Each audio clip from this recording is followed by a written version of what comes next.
Thank No you very problem much at all. for joining us. Yeah, thank you for The having me. stage is yours. All right. Well, it's good to meet all of you, I guess, digitally. It's a little different this time than last time. But I definitely appreciate the opportunity. And of course, being able to do it here from Portugal helps a lot. So I was in Berlin for 3 years and met Thomas through that. And so, yeah, it's been a pleasure to be able to become friends with him and get an opportunity to speak with you today. So this presentation, as you can see here, is called Introduction to Bootstrapping and How I Did It. So I've done some similar presentations for Thomas with his class in the past, and it's been more about an introduction to bootstrapping and what it is, and giving some examples of the ways that you can do it. But I'm really happy this time to be able to give you some insights from my own personal experience building Expat Empire, which is the company I'm working on right now. So let's get into it. So for me, I'm originally from the United States. I left there in 2014, more permanently, let's say, to, I guess we'll see what the future holds, but I moved then to Tokyo, Japan, where I spent 2 years working there. Also had worked before in China for a couple months before that, and also studied abroad in Singapore. But after 2 years in Japan, then I moved to Germany, to Berlin for 3 years, and then moved here to Portugal about a year and a half ago. So I'd started my career in investment banking, but then after about 2 years of that, very tired of that, changed to product management, where I worked for a number of software, tech companies as a product manager. And I also started now Expat Empire, as I mentioned, to help people to move abroad. And so, of course, we'll talk about how I did that, why I did that, but that's just the big picture of my personal experience so far. So here's the introduction to bootstrapping. If you haven't heard of this before, maybe it'll be informative in terms of a different way to start and run companies, as opposed to what we typically hear in most of the news media. So the usual startup route is that someone has some great idea. Maybe some of you have a great idea or two, and you're thinking about how can you start that business. And most people go and try to raise, a seed round, an angel round of funding from friends and family or small investors. And then, great, they get this money, a couple €100,000, for example. But the real problem there is that you're giving up 50% of your ownership stake straight out of the gate. Of course, as they say, it can be better to have a smaller portion of a larger pie than to have the entire pie of zero. So it depends on your perspective as to whether or not that's worthwhile for you to do. And of course, your goals in terms of your lifestyle and your business. But that is a very rich transaction, expensive transaction to be making early on in the life of your business.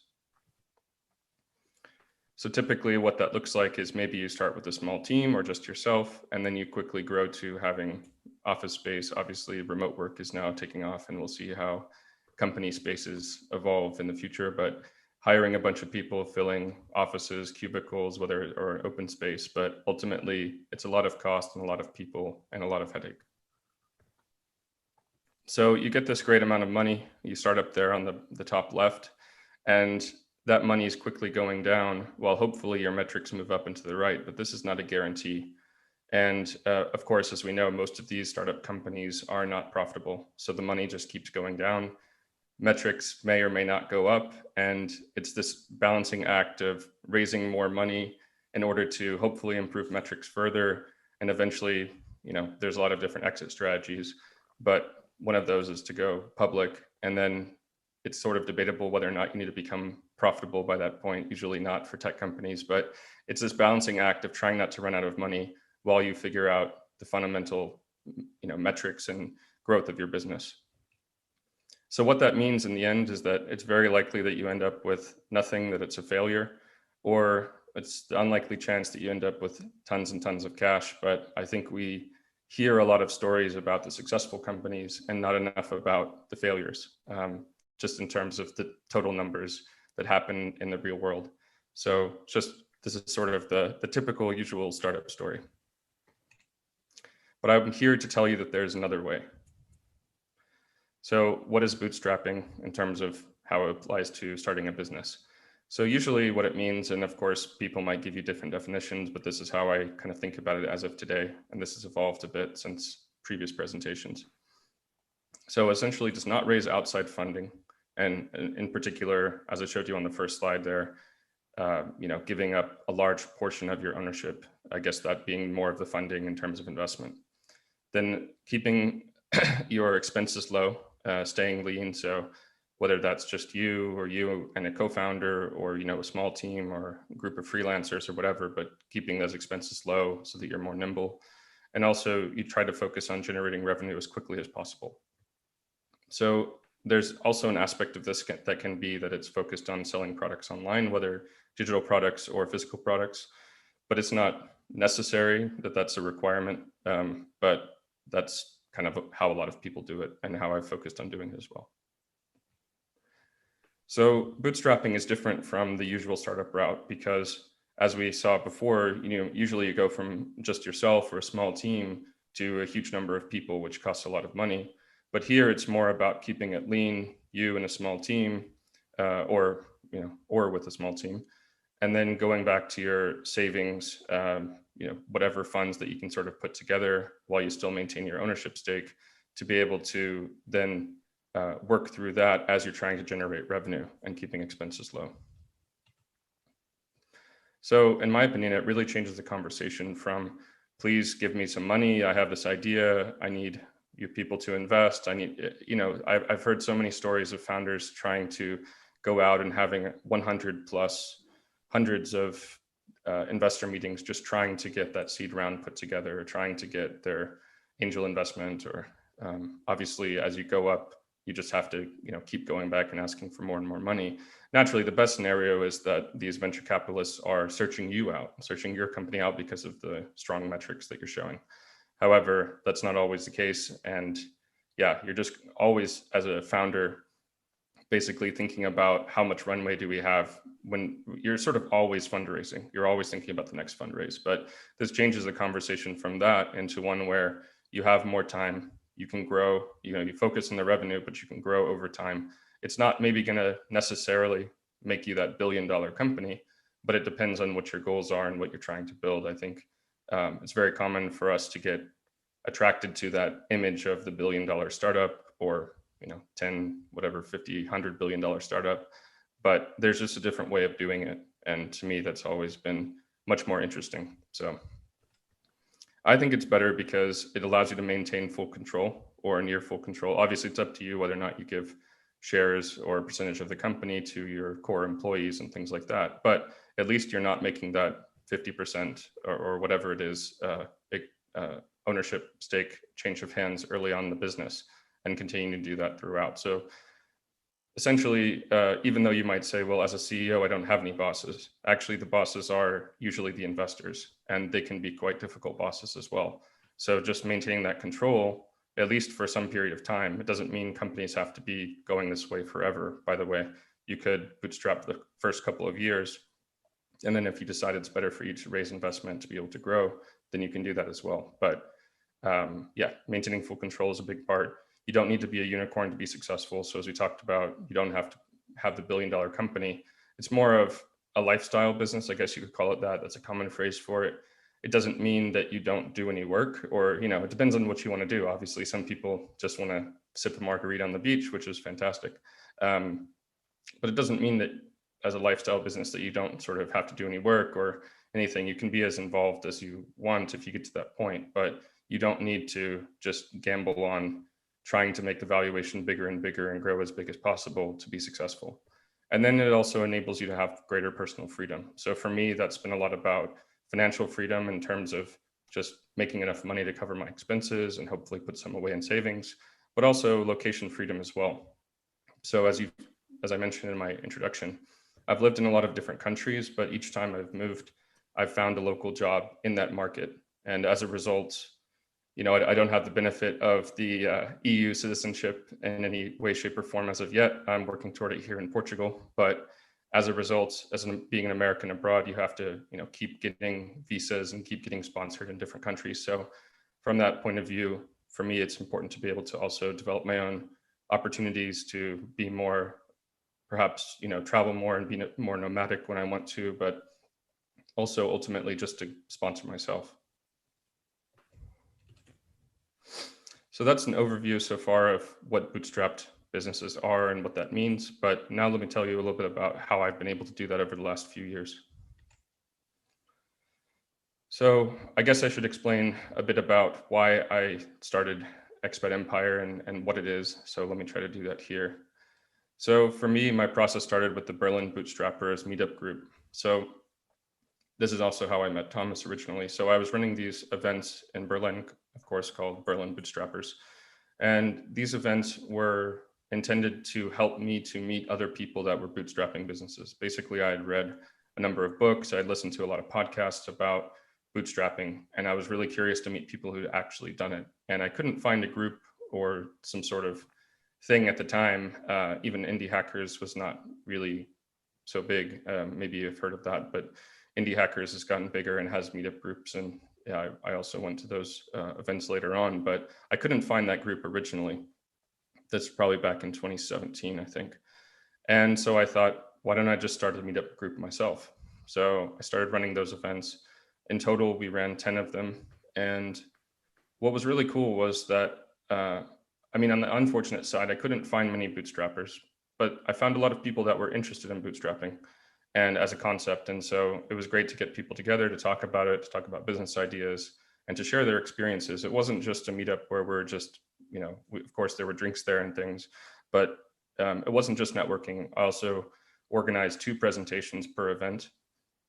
And for a lot of those events, I was giving one of the presentations, which is funny because I was just sort of talking about it in terms of a theoretical concept, how to do it, the different types of business models. But as I was building then what became Expat Empire, I also was able to start giving some presentations about my experience doing that. So it was me presenting as I was building and testing out different ideas. So as I was going through that process and meeting these bootstrappers as best as I could, but also bringing people together, I kept thinking about, all right, well, maybe it's harder to find these people, but why don't I just, start somewhere? Why don't I do something? And I looked at my career, I looked at my skill sets, I looked at my experience. As I said, I started out in finance and then I moved to product management. And then, and then after that was a couple months in China and then Japan and Germany. I didn't even really think about Portugal at that point. But I knew that what had been driving me to these different countries, that was what was more important to me. That was what was motivating me, was this idea of how do I get to the next country? How do I keep the adventure going? How do I keep traveling? And that was more important to me than the product management jobs that I was, taking to be able to do that. I still wanted to proceed and progress in my career, but the living abroad part was most important. So that basically became to me this kind of insight that what I have that's different is that I have this, living abroad type of life. So how can I turn that into a brand, into a business? And that led to this book. So essentially, when I was growing up, I started studying Japanese when I was 12 years old, and I was really always passionate about living in Japan. And I looked for a long time for someone who could help me to get to Japan, like a mentor, some sort of guide, sort of a spiritual guide even. I never could find this person. And I thought that was really, disappointing. In fact, I vividly remember in my university, I was going through the alumni database every couple of months just to see if anybody had updated their country to Japan. And I found one guy that seemed to be working in finance in Japan. I was a finance major. And I reached out to this guy 3 or 4 times over the 4 years that I was in university, and he never responded. But I kept trying, I kept looking for that mentor. So I never could find that person, but I eventually did make it to Japan, as I mentioned. And I had a lot of learnings from all of those years studying Japanese, trying to get to the country and finally getting there. And as you can see, ultimately deciding to leave Japan. So all of that, I decided, why don't I just put that together into some sort of PDF, is what I thought at first, some longer form article or like a short story practically. But those 20 pages, my goal was 20 pages originally, but that quickly became 40 pages, 60 pages, 80 pages, and then over 100 pages. And I decided to release this book. And also I should mention that I don't have a technical background. I'm not a developer. I've never studied computer science. So from all of that perspective, I also thought, what could I develop from a product point of view that I could do in my own time, that I could do by myself without hiring anybody else? And so, keep costs low again, but also was something that I thought would be interesting, would be differentiated, might have the potential to sell, although my sales targets were, admittedly quite low. It was more about getting something out into the world, some sort of digital product. And it's also this idea of a passive income, because I've already written the book, then I put it on a number of platforms like Amazon. Maybe, hopefully, people come across it and purchase it, and then I get money, sort of passively without spending more of my time. So that's the big picture of how it all started. But then where did I go from there? So I released that book in July of 2018. I started it back in 2017, I believe. So it took about 9 months to come to fruition. But also in July 2018, at the same time that I released the book, I also officially launched the website. So I was working on both of those things in parallel. And this is also while I had full-time jobs. I'll talk about that as well. But that's where it started. Then throughout 2017 into 2018 as well, I was interviewing, having conversations with friends that were fellow expats. And I've always been a big podcast fan. And I thought it would be cool to share some of these conversations with people that are interested in living abroad and in that lifestyle. And so I started basically taping those conversations and turning that into the Expat Empire podcast. And I released the first 2 episodes in December of 2018. I also started then the blog on the website, which I'll say I only put up a couple of articles until this year. So while it started then, it wasn't, not all of this was necessarily consistently going on, but I'll talk more about that as well. So then, I'll give you more of the timeline later, but I also moved then to Porto in November of 2019. And I'll give credit to a good friend of mine that was basically saying, hey, why don't you start a meetup group there and use the Expat Empire name? So I thought, hey, that's a pretty cool idea to be able to not just grow the brand and what we offer, but also to be able to meet people here, because I was new in the city and didn't know many people. So we started that in February 2020. Obviously, it was difficult to keep going amidst the lockdown. So we did a couple of events then. We did some last summer as well. And then we just started up actually this last Tuesday, we did the first event in 9 months. So good to get people together again and hopefully keep it going from here, seeing how things go. So in addition to the podcast, which I'd been doing entirely audio, as I mentioned, from December of 2018, started to think about, well, how can I get more leverage out of the podcast? So now it's also video and putting that up on YouTube. So there's a couple of other videos there, but mostly as of right now, it is the interviews of the podcast. So it's just trying to get sort of more visibility and get into different channels. And then in last month, I also released the first 2 courses on Udemy, and subsequently in the last week, put them up on Skillshare, which is maybe more of an American platform. But putting out online courses as well. So there's one thing I didn't mention in all of that, which is the consulting page. So this is something I was thinking about basically as just brainstorming different ways of trying to make money from all of this. Because as you can see, all of these are different products and different timelines, and how can we grow the brand, but what can you make money on, and things like that. So I thought consulting could be interesting. Maybe I have something to share. Maybe there's something there.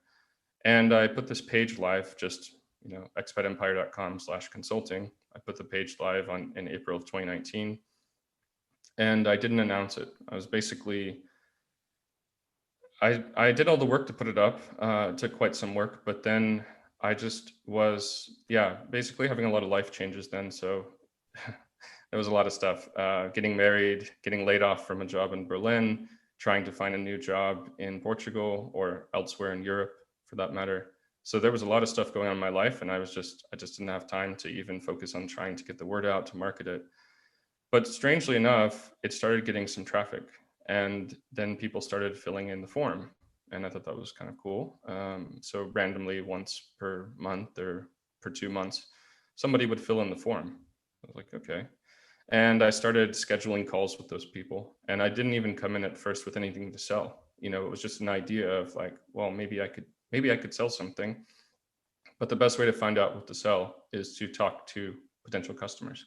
So I would just ask them, what are your moving plans? Okay, you want to move from the US to, Australia or wherever, great.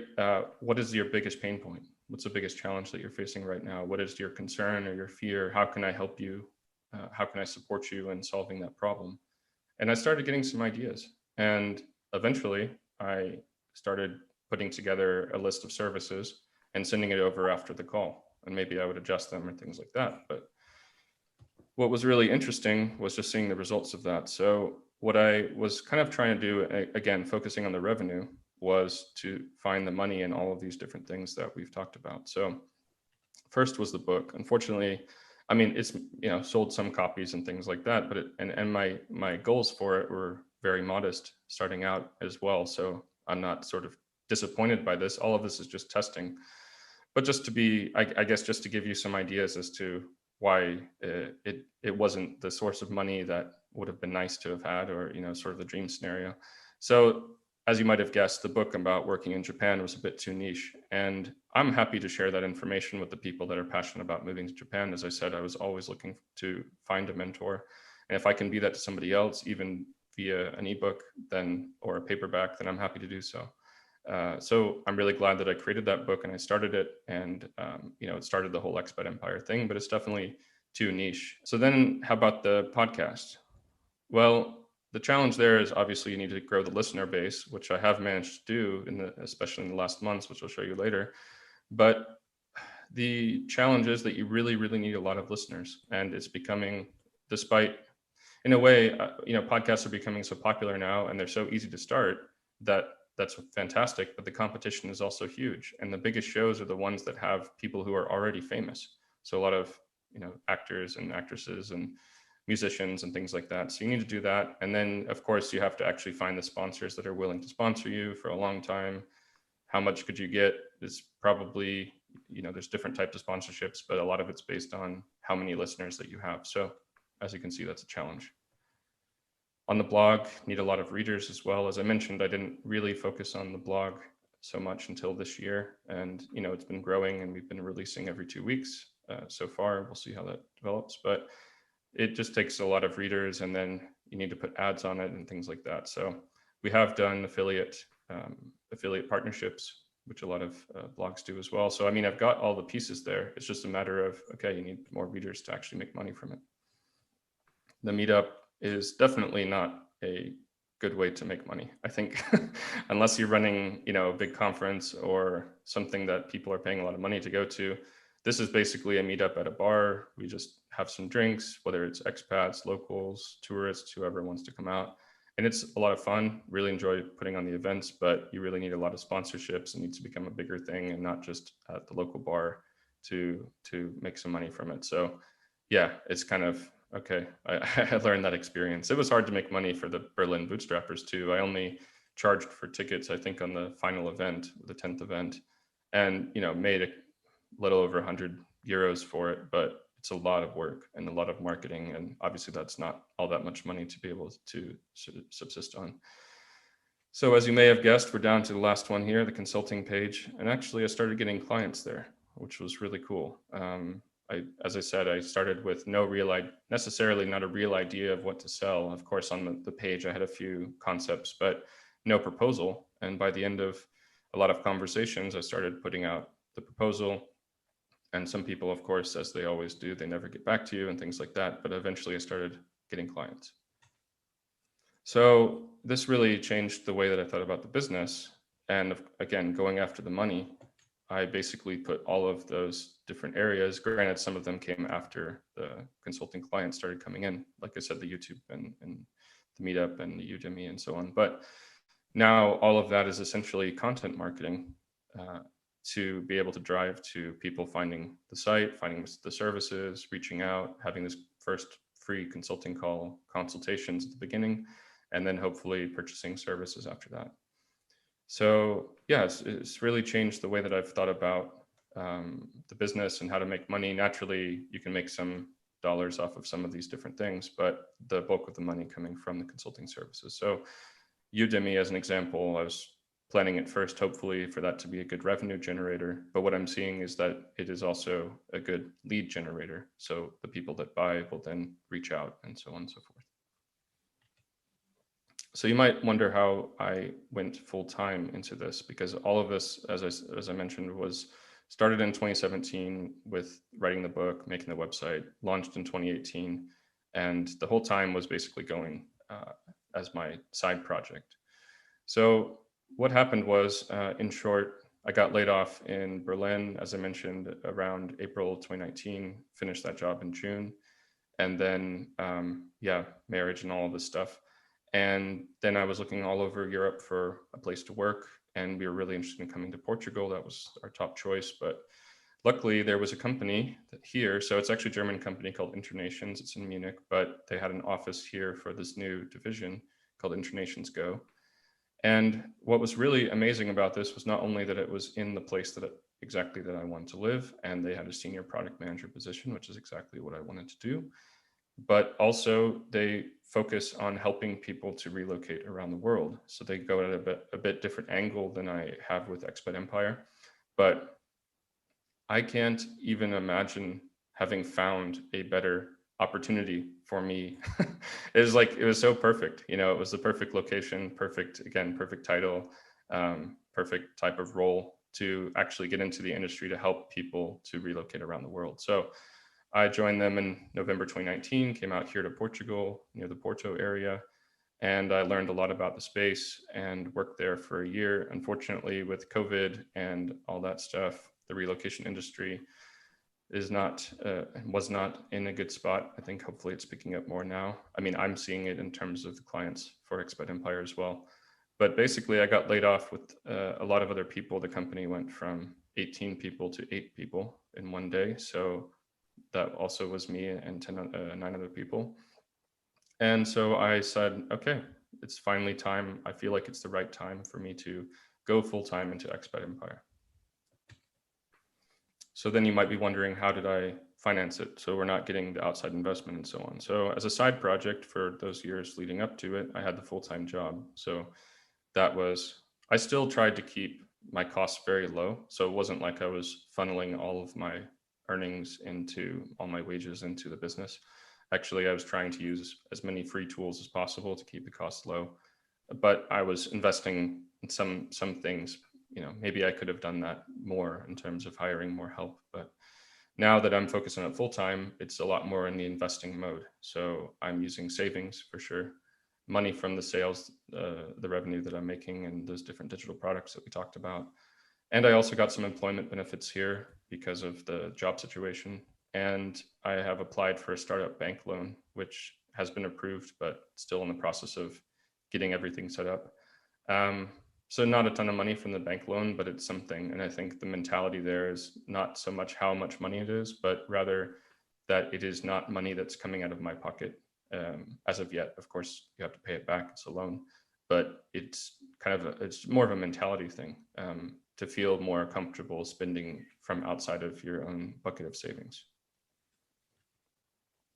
So how do we make money? We kind of talked about this before, but I guess just to be clear, currently it's from the consulting services primarily, but we also work with a number of local partners. So our services are more things like helping people to figure out what visa would be right for them, figure out which country that they want to move to, doing calls with them, coaching, all these different types of services, helping them find jobs and so forth. But we don't help people as far as being on the ground in all these different countries. I mean, I'm based here in Portugal, but I'm not the one who's going to be probably going and finding real estate for somebody or doing, I'm not an immigration lawyer, so I'm not going to go and help them get their visa. So those are the referral fees. Basically, we work with partners in different countries, including here in Portugal, all around the world, that we can refer clients to that we trust, that we have good relationships with, that we hear good things about, or that we've used ourselves in many cases, like here in Portugal, to then get referral fees if they purchase anything from that company or that person.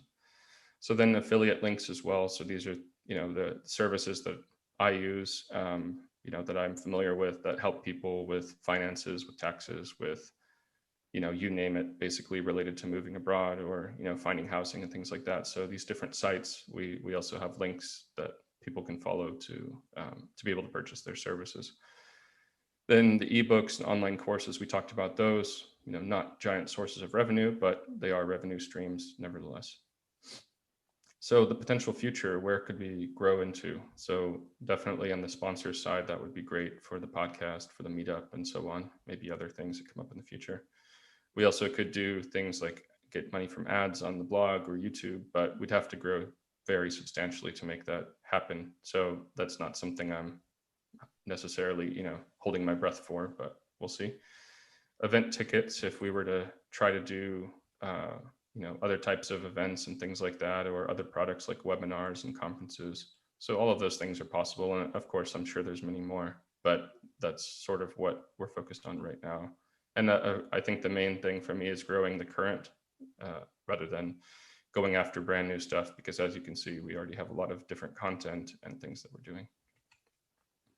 Okay, so that's the big picture. That's the story. So I want to tell you some of the takeaways that I've had over the last couple of years doing this. So I know this is very cliche to mix passion and business, but I do think it's important. And maybe the reason that people talk about it so much is the importance. And what I want to say on this is that it's great to have passion for things, to want to try to do different things. And it's great to pursue things from a business angle and try to make money from it. But I do think, as most people say, that there is this overlap, hopefully, between your passion and a way to make money from it. It does not mean that you need to know how you're going to make money from it in the beginning. As you heard in my story, I didn't start Berlin Bootstrappers to make a ton of money. And when I tried to, or not to make a ton of money, but when I tried to make money from it, I realized how much work it was. And on an hourly wage basis, it was not a good deal. So, I didn't know what would happen. It's an opportunity for you to test, to iterate, to see what works, to make money. But what I want to say is that I believe it's very important to have an eye toward how you can turn it into money. Always be thinking about, okay, what can we test next? So for me, it was, does the podcast go anywhere? I had never made a podcast, so it was also just all of this was cool experiences to try different things, to organize a meetup group, to write a book, to make an online course recently, all of those things. So it's great to test all of that, but just have an eye toward the metrics, have an eye toward how can I turn this into revenue? Does this make money? And if so, can it scale? Can you make money from it? So I think there needs to be an intersection there, but you just need to have an eye toward it again. You don't need to know from the get-go. I also think it's great to take advantage of having a full-time job and creating things as side projects. It gives you more time. So you have the finances to invest in it, but also to, of course, cover your daily expenses, to be able to then work on this in your weekends, late at night, things like that. It gives you the time and the opportunity to iterate and to test. Like I mentioned, trying all these different things. It's pretty amazing to get the opportunity to just like go out there and make a podcast and see what happens. What's the process like, learning that for yourself and seeing if that's also of interest to you. Some people try a podcast or this or that, and it's totally not for them, but at least they know. And it's not like they quit their job to try to figure that out and find out on the negative news. And of course, you can also continue to grow your savings, or maybe at least not deplete them too heavily while you have this full-time job. However, I think it's also really important to give yourself a break. As I've put here for a shortened version of this is my wedding photo. Well, it wasn't at the ceremony, but the fun photo shoot that we did in Japan. So my wife's Japanese, but we met in Germany. But yeah, we went to Japan back in May of 2019. So as I mentioned before, I was getting laid off then. So I found out that news in April.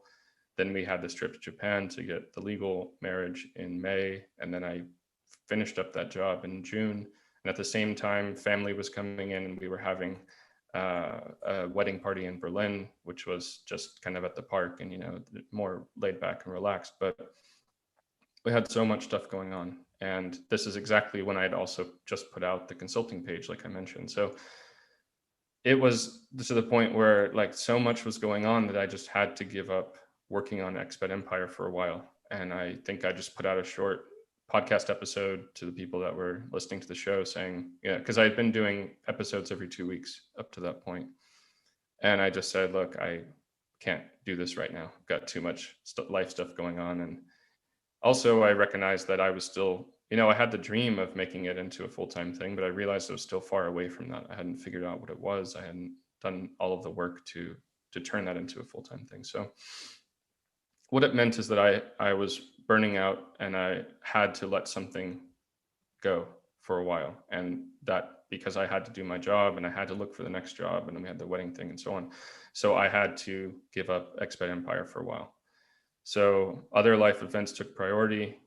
What I always thought as I went through this, even as disappointed as I was to have to put that on the back burner, was like, do I come back to this? Will I come back to this? Do I want to come back to this? And to me, that was a great test, because when you're in the honeymoon stage of something, right, and you just keep going at it and going at it and having this great dream that it's going to be, your way out of the corporate world or whatever it is that your goal is, that's good, but eventually that will go away, and maybe other things take priority and life events come up. So would I come back to it? That was a big question for me. And how long will you allow yourself to stay away? And of course, this is more sort of philosophical, I guess, but for me, my idea was, as long as I come back to it within 1 year, then I'm good. Like, I gave myself a year. Of course, if it took 2 years, then of course you can still come back to it. It's your choice. But that was my idea. It wasn't 1 month, it was a year. So I gave myself some time to go away, see if I was still drawn to it. And the good news is that I was. I always came back to it. It was always in the back of my mind. And that was a great test for me to see that it was really important and not just this kind of fleeting interest. So on the other hand, I think you need to go full-time at the right time. So just because it's your dream and your passion and you're trying to make it work doesn't mean that you have to go and pursue it immediately. So I remember thinking at the time, okay, the job here in Berlin's coming to an end. What are we going to do? I still kind of had this idea of going full-time with Expat Empire as a possibility. But after thinking about it for a short while, I thought it just didn't feel right. It didn't feel like the right timing. I didn't figure out enough to make it work. And we also wanted to move countries, hopefully to Portugal, but we weren't sure at the time. And it just didn't, like, I saw other friends, other colleagues, and people I've met over the years, acquaintances, going and focusing on their own businesses. And I was really envious of that. But I also just felt deep down that it wasn't the right time. It just didn't seem like this is what I need to do right now. I need to focus first on moving, and to do that, and to, of course, figure out the business better, then I need to keep this full-time job going. So some questions to ask yourself are, does it feel like the right time to you to go? I mean, do you feel 100% about it? If you're iffy, or if you're not too sure, then I would say, yeah, don't go for it and keep it as a side project until you feel that you were convinced. Are your metrics and the market trends going in the right direction? So the metrics for me were, I was getting some clients, I was getting some traction on the content that we were putting out. The market trend, this is more debatable. So some people would say, why would you go and create a company about moving abroad in the middle of a pandemic? I think it's a fair question. However, what I thought was, I need the time to grow awareness. I need the time to grow the business and figure things out. And there's so much that I want to do. And yeah, the timing just sort of felt right from that perspective. And I just thought, as soon as the pandemic is quote unquote over, which, is hopefully happening soon here in the next months or year, then this will go off like a rocket. This is my thinking, maybe other people feel differently, but it seems like a lot of folks agree with that. And the traction I've received in the last couple months with a lot of Americans getting vaccinated, and most of my clients being Americans, it's definitely proven out that there is a lot of pent-up demand for this type of help. And then, of course, to look for opportunities. As I mentioned, I got laid off, and I thought, okay, this feels like the time. In fact, I was thinking before the layoff of when I wanted to change to working on it full time. So naturally, thankfully, in the end, I was laid off, because then I didn't have to make the hard decision as to when to quit. I had the answer already. So look for those opportunities in your life, but also on the money side of things, how long is your runway? How long can you keep it going? If you're only able to cover your expenses for 1 month, 2 months, 3 months, I would not recommend doing this. I'm thankful to have worked, for a number of years, but also starting out in the United States. I mean, I've luckily got some savings. And I committed myself for all of this year till the end of this year at a minimum, just to see how things would go. And so I really think that you should have that, as opposed to just some people, they save 1,000 or a couple thousand and they say, let's go and do this. But I don't think, and sometimes it works. I mean, this is just my opinion, but I'm more risk adverse than that. So I'm happy to have some runway and the comfort to invest without it destroying my financial situation.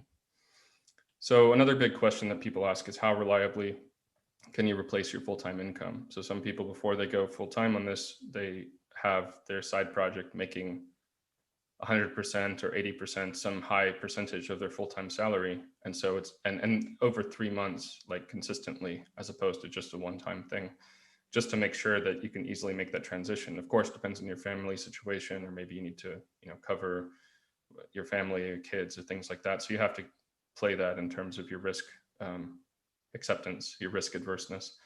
And then the other question as well, I should mention, or I guess a rule of thumb that a lot of people say, is that it takes 3 years for you to develop your business to make the income that you're making as a full-time job. So really, if you take that in, it takes a long time. So just have that mentality. Of course, starting it again as a side project is a great way to go about it, because that starts the timer earlier. And then how much we need to invest on top of your daily living expenses. So as you'd probably guess, but might not be immediately apparent, you have to cover your rent and things like that, but then you also have to invest in the business. So for me, that's paying for freelancers a lot. So I've basically grown a freelancer team based around the world to help me to run the business. And maybe that for some people is paid marketing. I don't do that as of yet. Maybe I'll do that in the future. I'm focused on organic growth right now, because I think that's the best value you can get for your dollar or hour of work. But yeah, think about that as opposed to just, hey, I need 1,000 or 2,000 euros a month to live, or whatever your number is. All of that should come together to help you figure out the finance side. So if you build it, unfortunately, they won't care. I'm giving one example here, and this is more to show that you have to be really consistent over time. So I'll go ahead and explain the chart, because probably everyone's eyes are going straight to that. But this is the number of podcast episode downloads per month. And I only could get from the podcast hosting company, I could only get the last 2 years. So I'm showing that here.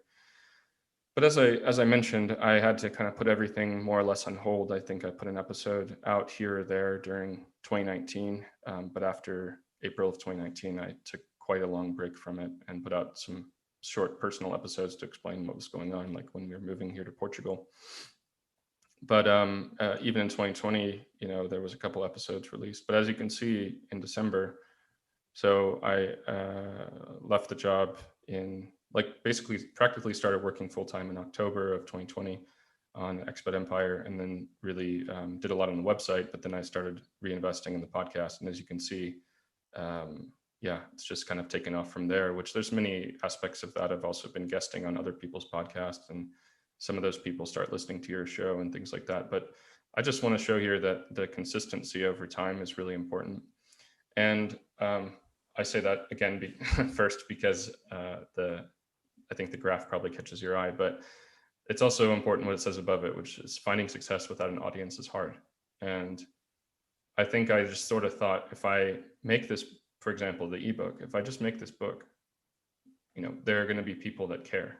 There are going to be people that want to know about how to get to Japan, and that's fine. That's going to be great. It's going to sell a bunch of copies. Well, it didn't. And it sold some more over time. And of course, these things can, as you can see here, they can build on themselves over time. But it's really important to have an audience. That's something I've learned. And I'm still in the process of trying to create that. That's also, with the YouTube channel, the investments into social media, all of that stuff, trying to build that audience. But the reality is that if you build it and you don't tell anybody about it, or you just announce it when it's done, then they won't care. So a lot of people now are building in public, which basically means that they're updating, with videos and different things, Twitter, tweets and all this based on their progress as they're building something. I think that's a nice way to do it. However, what I found was that it was very difficult to do that and to build at the same time while you have a full-time job. It might be a different math or scenario if you're doing it full-time, and then you can really spend all your time on that. But I wanted to build first and put the product out there rather than focusing all my efforts on trying to grow the audience. But just be aware that if you do it the way that I did, it may take some time for you to see success from it. And as long as you go in knowing that, then hopefully it won't get you too discouraged. But it can be discouraging over time. So managing costs. So how did I manage my costs here? So I used a lot of free tools, and here's a couple examples of some key ones in my business. So HubSpot is an amazing CRM, customer relationship management tool, that it has a really strong free tier. I have live chat on the website. I do all the forms. I can do a lot of stuff with HubSpot. So I think it's really cool from a free CRM perspective. I did buy 1 year. They have a startup discount as well. So in the first year, I got a huge discount to get the next tier of service, but actually I'm not going to renew that. So I think from a free tool perspective, it's really good. I think it can do everything, but it can get quite pricey. So at least try it out for free. MailChimp has been great from an email provider. I don't know, we'll see how that evolves as the business grows, but it's been really good. And I've set up a lot of automations there, onboarding workflows for new clients and things like that. And then Canva, maybe you've heard of that, but it's really good for doing your graphics and all the graphics you need for social media and all of these things. So I really recommend that. So for paid tools, these are some that I personally use in the business. So Later is one for social media management. It's kind of more geared toward Instagram originally, but you can manage most, except for LinkedIn. They don't have LinkedIn. So we use, I think, Buffer. Right now we're using Buffer, the free tier, just for LinkedIn. But it also does Facebook, Instagram, Pinterest, TikTok, and all that stuff. We don't use it for all of those. We're not on TikTok or anything, but okay, so that's that. And then this one in the middle, you probably haven't heard of before, but it's called Blue Tick. So what's great about this is that I have tons of email automation sequences there, and it helps me to stay on top of my clients and get them to fill out surveys and questionnaires and sign up for calls and do all of this stuff. And I also use Calendly. Calendly is a big one for the appointment scheduling. And then Zapier, this kind of brings it all together as far as helping you to automate things. So it'll take data from one service and put it into another service. If you haven't tried it, it's really great. They also have a free tier, but pretty much to use it for a company in the way that I want to, I have to pay for it. So it's a paid tool as well. And then if you want to grow your team in terms of outsourcing things, whether individual projects, small tasks that you want to outsource, or actually grow your more sort of quote unquote permanent team of freelancers, then I think these are two great sites to do that. That's how I've done it. So FreeUp is one where you can find people to kind of be part of your team more permanently, and Fiverr, as you may have heard, is good for finding freelancers for additional help. Of course, you can keep hiring them, but it's also good for one-time tasks. And last but not least, I'd also recommend researching some alternative financing and programs. So we talked at the beginning about not giving up your ownership stake for money. And we also said that you can choose to do that down the road if you're seeing that that's the best way for you to grow. If you're really taking off and you need some growth capital, that's a great way to do it. However, if you want to stay the main stakeholder, the main owner, but at the same time also get some money outside of that, there are ways to do that. So there are government grants. This is a great way to do it. I haven't really pursued that because it's kind of, you still need to sort of show that you're in the high growth startup mindset, I think, which is basically having a founding team. Right now, it's just me in terms of the founding team. So you need to have the founding team. Usually you need to be doing some big research or big project, but that can be a great way to go. So look into it. On the bank loan side of things, I think this is good for the reason I described earlier, which is more of a mentality thing of I'm spending somebody else's money as opposed to it coming straight out of my pocket, at least at the get-go. and they can have some great loans through the government. So I'm here using, in Portugal, I'm using Microinvest program, which is basically a 7-year payback period and really a low interest rate. So I think that's pretty cool. There are also other companies that help with things like revenue-based financing. So you can get money based on the revenue that you're bringing in, especially for SaaS B2B businesses, which is not what I'm doing, but a lot of people do. So that can be cool because it's more, revenue-based, and the payback or the installment payments are based on the revenue that you're making, so that it's not so scary to have a big payment that you have to make if you're not sure, how the revenue is going to be. And then I also want to mention pre-accelerator and accelerator programs. So luckily I got into this program called Seed Ready, and you can check them out if you have a small business or just an idea even, but they're like basically a pre-accelerator program. So they're helping you to, we had, sessions over, I think it was 4 weeks, but we had 3 sessions a week where they're talking about, probably the same things that you're going through in this course with Thomas, but, just building your business, ways to do it, ways to get funding, whether investment from venture capital or other places, but also, putting together your target customer profile, MVP, all of these types of things, and building a community around it. So that was a free program, no equity, no money, and it was a great program. So a lot of these accelerator programs, maybe they take some equity from you, maybe they give you some money too. It depends. So you have to kind of look into it and see if it fits for what you're looking for. But just think about it. Again, this is something to research, because it doesn't necessarily mean that you just have to take all the money from your pocket and you're on your own and no one's there to help you. But actually there are other ways to raise capital that don't require you to give up a giant ownership stake in your business. And that's it. So I hope you enjoyed the presentation. Definitely happy to take any questions. Thank you for having me.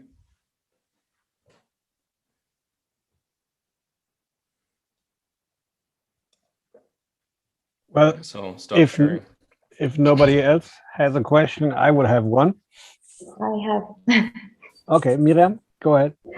You were talking about the online courses. I was asking, did you invest in having certified coaching certificates or something? And if not, how did you earn your credibility? Yeah, it's a good question. So no, I do not have any coaching certificates and things like that. The coaching services are relatively new. The courses themselves, you'd be amazed. You do not have to have any kind of credentials whatsoever. And what I was particularly shocked by was the low quality. I mean, I'm just being honest, but the low quality of the courses. They were, for me, this is like an open market. Okay, depending on the topic. So for me, I just did a lot of competitive research in terms of looking on Udemy for different keywords. I looked through what they were sharing, what they were talking about, how they did the video production. And all I did was I took this exact same camera, I took this exact same microphone, and I did some videos where I was just talking to the camera, some videos where I had the camera running, but also I was sharing a presentation. And that's kind of all that it took in order to get the course off the ground. And you would be amazed at the relatively, on average, low quality of the courses out there. If you're doing stuff like coding courses or data analysis, like there's so many companies trying to build these courses that there will be some higher quality stuff, but don't let that dissuade you.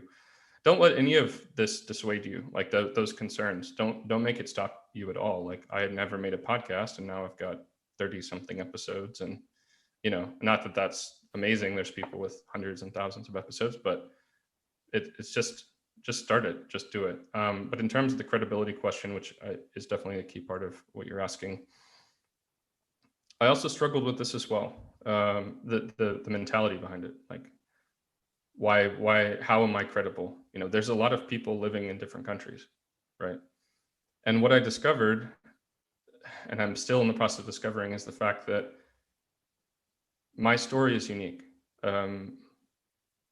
My story is unique. I've lived in a lot of different places. I've done it through finding local jobs in each of those countries. I have managed to maintain my career. Like I kept doing product management, and I didn't and nothing wrong with this, but I didn't go and teach English. A lot of people do that. That's a great way to do it, or to become an au pair, or, you know, to study a language for a while as a student. You know, there's many different ways to do it, and all of those are completely valid and great ways to make it happen. But my story is unique, and I think all of that coming together and trying to share my story and being on other people's, you know, you build your credibility by being on other people's shows, on other YouTube channels and other podcasts. You put out the blog, you put out a very professional looking website. I mean, whether or not you think my website is professional looking is up to you, but I just think relative to a lot of what I'm seeing in the quote unquote competition in the space, it's better than that. And that should be your mark, not does it look like Apple, does it look like Google, does it look like, you know, Facebook, but how does it compare to comparables in your industry for the amount of time that you've invested.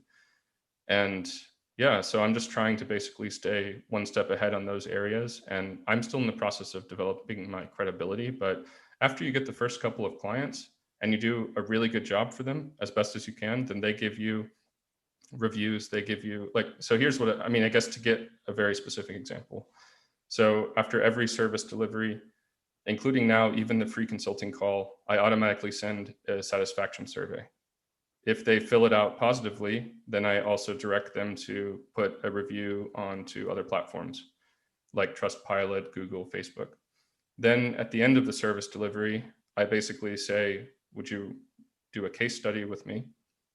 Where I ask them a number of questions, or the same questions every time, but then I can put together something. A lot of people don't want to go that far, which is fine. Some people do, which is even better. But then I will say, okay, you gave me this feedback throughout the process. Do I have your permission to post that on my website? Obviously, if it was good. And then you just keep growing it from there. So on the website, I have reviews, I have case studies, and I have a referral program so that people can refer their friends to me, and they get money, and the referees get money off of the services. So those are all ways to just start it, you know, and you're always dealing with that. You're always trying to build your credibility, but yeah, that's probably the best answer I can give at this point. Thank you. Yeah. Thank you so much. I think if I may add something, you, Mariam, asked about like certificates or something like this. I think you come from the other hand. You come from you're being an expert, on the topic itself, Right? Or that's at Right. least how I perceive you. So you talk about things you know. So Yes. so and then you just, you know, you just, how do you say, you put it into a you're not a method you're not an expert on the method of transporting the knowledge maybe, but you're of the knowledge itself, and now you only channel it into different ways. But that's where your reputation or your recognition comes from, because like you said, you lived it yourself, you know what you're talking about, and that gives you how do you say in English, authenticity. Credibility. Yeah. Credibility. And no, I think, yeah. Sorry, go ahead. I was asking because there's this myth of you have to like you were saying that there's unqualified lots of courses that gives you certificates in the coaching field, but it's just a myth. That's why I was asking, because as he said, the credibility of being there and giving online courses is about the experiences and how he got into the market, and his unique story that he's telling, how he's marketing for himself in social media, YouTubes, and that's why I was asking, because there's lots of certificates out there that are like unqualified. I don't know. I know what you were saying, that they are not qualified, and it's just a myth that they are like selling people. Thank you. That's it. And I guess just one other thing that popped into my head is, so you do ask the question, how you develop the credibility. Well, I wrote a book, and it doesn't mean that I'm a writer. I mean, I guess technically I am, but like I'm just saying it because no one gave me permission to write a book. I didn't go out looking for a publisher. It's all self-published. It's all on digital courses on my own website. but I did, and it was really hard. And I don't know if I'll do it again. I probably won't, to be honest. It was way harder than making a course. That's what I discovered as well. At least for me, everyone has some people love writing, obviously. So it depends on your interests and your skill sets. But for me, nobody gave me permission. Nobody asked me to write a book. I just wrote a book, and whether or not people think that gives me credibility is up to them. But that's just one example, right? And now I have the courses, and it's like, hey, now I'm an instructor. So now I have a podcast. And you know what? When you have a podcast and you ask other people to be on their shows, a lot of them will say, well, why don't we do a swap? And then I have some sort of, leverage is the word that comes to mind, but I don't mean that in a negative way, just more to say, I have the thing that I can give them, and they, so that we do a swap. And that's a very different conversation than, hey, let me be on your podcast. I have nothing to offer you, So I think it's just this kind of thing. And I think there's a lot of people out there that, maybe they view you very competitively and maybe they don't want to work with you or things like that. But, and, some people will doubt the reviews in your website, but I can tell you they're 100% authentic. A lot of reviews on the internet are fake, but mine, I've made a point of not just like making up some fake review. Like these are real, real reviews. And I haven't had to ask any of my clients to vouch for me to a new potential client. And I'm not sure, if that'll happen or things like that, but I hope that they would say yes, because, they were kind enough to write such great reviews so far. So I think you just have to start somewhere. And yeah, it's hard to get that first one, but you just need to get that first client, that first sale, that first review, and follow up with people, try really remind them, hey, I need this review, and come at it from like, hey, I'm trying to build my business. I got a great sense of our relationship, of, the services that I was able to provide and how you seem to appreciate them. So I would love to just get that in writing and be able to put it on the website, I have another question. Nobody else has one. What was the, how do you say, biggest accelerator for your business?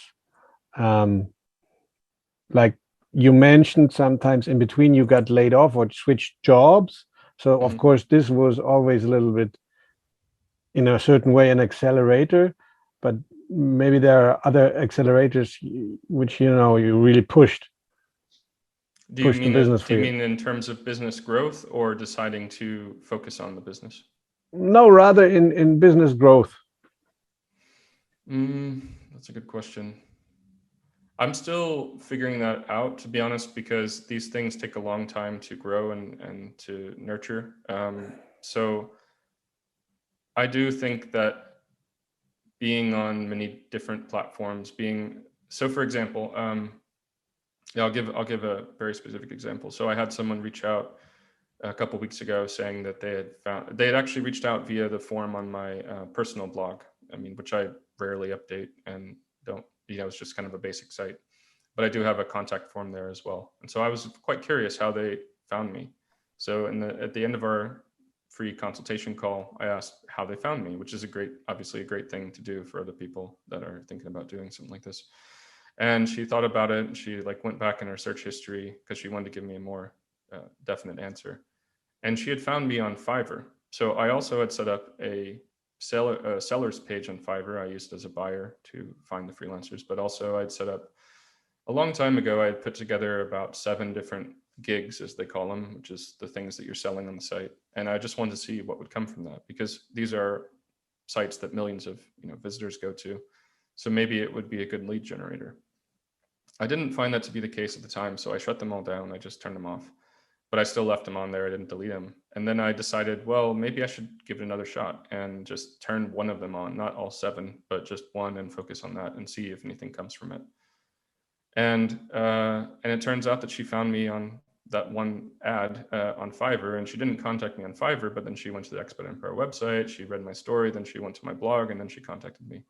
So you never know how these things will happen. But the point, from my point of view, again, because I'm trying not to spend as of yet on paid marketing, I know that it's always there, but I'm just, having spent on paid marketing in the past as a growth manager and things like that, I know that it's a lot of times a big sinkhole, and you really have to figure out how to convert those people. So I haven't done that, but I've focused on growing the content, and I've focused on putting Expat Empire and me. I mean, not to raise myself up, but just as kind of an image of the company in a sense because of my experience.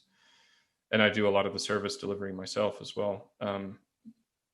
So I put all of that into as many platforms as possible. So I have the podcast. That's just one example, but I put that podcast onto every podcast network that I can find. So it's available to anyone who's searching expat, for example, or maybe other keywords, but obviously they'll bring it up. So I have that. Then I have, again, like I mentioned, putting those now as videos on YouTube. So now building the YouTube channel, because there's some people who just search YouTube all the time. That's not me personally. I watch some videos on there, but some people do their research on YouTube, not on Google, right? Then I have the blog. So trying to get that on the SEO and of course the site itself. Then you have now the courses. A big part of the course was to put it on Udemy because millions of people go there. And I don't have a huge audience. Like I mentioned, that's the hard part, is to sell and to find that audience. But now maybe they're on Udemy searching and they're going to find me. And then maybe they'll go to the website. Maybe they'll purchase the course. Maybe they won't, but there's the awareness part. So those are just some examples, but also, yeah, being on other people's shows, being on, and getting those referral agreements in place so that if they have people that I can help, then they bring them to me. If I have people that they can help, then I send them their way. So what I hear out of it, it's the mix who's pushing you. Yeah. It's the kind of different being present everywhere, but not just put all the money in one number. Right. Okay, I have another question. It's the way you describe your career and how you become an entrepreneur finally is very, very, yeah, it's the story of your life in a certain way, how it developed in a very natural way, or at least it seemed to me. But looking back now to the last 10 years, is there something special which you would say, like, okay, with the experience I have now, I probably would do differently because this would be a kind of a shortcut, or this would have been that was a missed opportunity or something like this, which you could then do differently if you would? Yeah. If you could. Nothing immediately comes to mind. And also, I think what I want to say to that is, and not to sound, I don't know, conceited or pompous or boastful or anything, but just as I look at it right now, I think the things that happened at exactly the right time and in the right way. And I honestly believe that because, as I mentioned, I studied Japanese since I was 12. My dream was always to get to Japan. I finally got to Japan and I left after 2 years, and basically job-related reasons, and coming to Berlin to find some new work opportunities and new life experiences.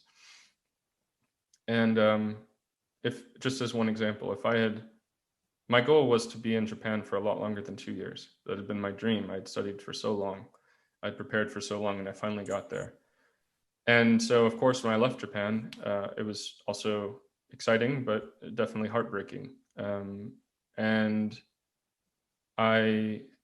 So you could look at that and say, well, it didn't work out in Japan. I didn't make it, I failed in some form or fashion. But on the other hand, now that I did Germany and now that I've done here in Portugal, I am absolutely in this right spot, not only geographically and, culturally, and frankly, a lot of people want to move here to Portugal. So it's an amazing place to be, not just on a personal level. I came here for personal reasons, like I wanted to live in Portugal, but it's also the perfect place to be because so many people want to move here for the visas and the tax situation and the lifestyle and everything that Portugal has going on. So it's great from a business level, but also most importantly, I can look at all of those experiences also with a few months in China, a few months in Singapore.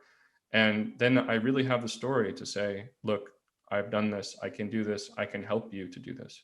And if I had just stayed in Japan the whole time, even if I tried to do this, not only are there a lot of people, including, Japanese people who, or, half Japanese, half, American or whatever people that are doing this in Japan. And so that's already difficult because I'm not going to have the legal qualifications, even though my Japanese is very good. I'm not going to be, fluent like a native person. So I wouldn't really be able to stand out in that way. And of course, then again, I'm also working with only people going to Japan. I'm a person who's of the world, I like to think, or like many different countries and not just one place. And as a result, I like to work with people who are moving all over from anywhere to anywhere is what we try to do. So I've also built the business and the idea behind it and the message based on my own experience and what I think is, important, but I have the exact experiences to be able to make that happen. And I really feel like in terms of the timing, not just the multiple country experience and everything else, but yeah, again, being here in Portugal, finding the way to get here, the visa, having the 1 year working at another relocation company, trying to do a very similar thing. All of that then led me to actually going full time with it. So it would be nice, of course, you'd love to get to these insights or these great places in life or whatever as quickly as possible. But I do think that things happened. It took many years, but it happened in the right way over the right time for the right reasons. Okay, thank you. I have another question. You were talking about the financing. You were not for government grants, and you think bank loans are more. What was more beneficial for you? Would you explain that more? Why didn't you go for government grants? I would absolutely love to go for government grants, so I don't want you to take away that sort of message that was not good and a bank loan is good. I actually think government grant would be even better. The challenge there was being a bootstrapper, doing what I wanted to do to be able to get the government grant. So normally it seems like from the handful that I've seen, and of course I've been looking here in Portugal, so I don't know how it is in Germany, and every country's different and they have different programs. So you really have to look case by case basis. But all the ones that I've seen here have generally wanted you to have a full founding team. So I'm a solopreneur, I guess you could call it. I do it by myself, at least as of yet. And as a result, I don't have the founding team, of people, and maybe they want you to be working on a specific topic. And even the ones that are travel related that I've seen here in Portugal, because tourism is a big part of the economy here, it tends to be things about sustainability for hotel industry, tours, and that's great, but none of that, like, I don't fit into that box. And that was the basic problem. So I'm coming at it from an angle of like, what can I do as I am doing the things I want to do and not trying to fit into one of those government grant boxes. So if you do fit into that, or you can fit into it, then by all means go after it. I think that's probably the best way to do it, because maybe you have to put up some money and maybe the government puts up another half, or maybe they just give you this government grant, or everything has different requirements and what you have to do, but hopefully you don't have to pay the money back, whereas I do have to pay the money back as a loan. So I think if you can do the government grant, then that's great, but yeah, you have to do a lot of paperwork, a lot of processes, applications. You have to fit their box exactly. So theoretically, government grants is perfect, but practically the bank loans is more efficient or more practical to use. When you're starting up and when you're not very well prepared, and you don't have, like you said, the family thing. So it's the bank loans which is more practical, not theoretically. I suppose, again, it depends on how much you want to raise. It depends on your situation, depends on how able that your business, or your idea or whatever it is that is able to meet the requirements there. So with a bank loan, they're just going to look at it from, does this look like a viable business idea? Does he have anything to back it up? For me, it's a small amount of money, and for the bank too. It's a very small amount of money. So it's not like 100,000 euros, or you can get way more money from a government grant, but the process is going to be a lot more intensive. Thank you. Talking about the banking and the public loan or public support topic, I think it depends on two things. First of all, how much money you want to raise, and are you able to raise it at all, in the sense of, are you worthy, credit worthy to the bank or not? So a lot of times you don't have the opportunity to go to banks, so it depends on how much money you want to raise, and if it's a lot of money, then it's worth going through the hassle of applying to these public fundings. If it's just a small amount, it might be too much of a hassle. And that's, I think, also for you the case, as I got it. Yeah, exactly. The idea of constant, I mean, we talked about this in terms of the venture capital investing as well, but like the idea of spending all my time preparing for and going to pitches to try to raise money is really not appealing to me. I'd rather focus on growing the business and talking to customers and doing all those things. So I think that also influences it a bit. I mean, that being said, this process to apply for the loan has also taken 6 months. So, you know, I mean, yeah, my situation's a bit unique and I won't get into the details of it, but, you know, basically there's a government appointed agency that's helping me do it, and they're translating everything to Portuguese and so on. So they've helped a lot, but and it hasn't been 6 months of straight work. It's been a lot of, you know, do something and then wait and then get feedback and do this and that. So, but if I look back at it now, I don't know if I would have gone through the process, but now that I'm here, well, I'll take some cash.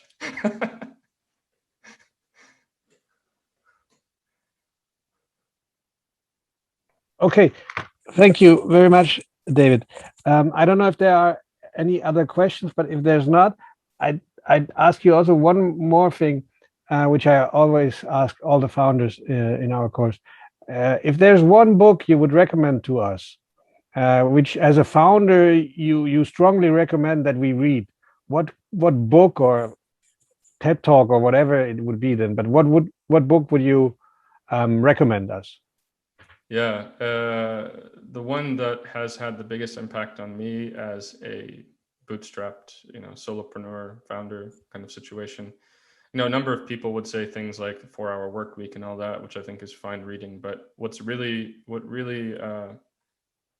intensely kind of affected me and changed the way that I was thinking was this book called The E-Myth Revisited.